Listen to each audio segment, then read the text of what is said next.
Hi guys, welcome back to my channel, Edmond Mendaros, and for today's quick tutorial, I'm going to show you guys on how to enable or turn on camera access in the Opera web browser. So for some reason, camera access has been disabled or turned off, and then I'll show you how to turn it on. And without further ado, let's go ahead. So all you have to do is to open up the Opera browser. And then dito lang sa top left corner, and then select mo lang dito yung Opera logo. And then next step ay kailangan mo lang select dito yung settings.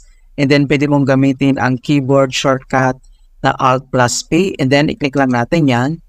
And then dito sa settings, scroll down at select mo lang dito yung privacy and security. And then next step ay kailangan mo lang select dito yung site settings. And then dito sa site settings, dito lang sa permissions, makikita mo dito yung locations, and then next, ito yung camera. Okay, so i-click mo lang ito.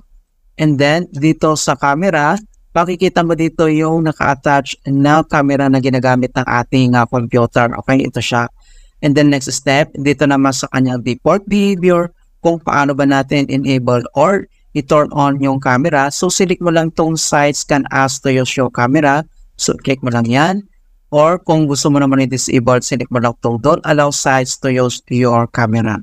And then dito naman sa kanyang customized behaviors, makikita mo dito yung sites listed na not allowed or allowed.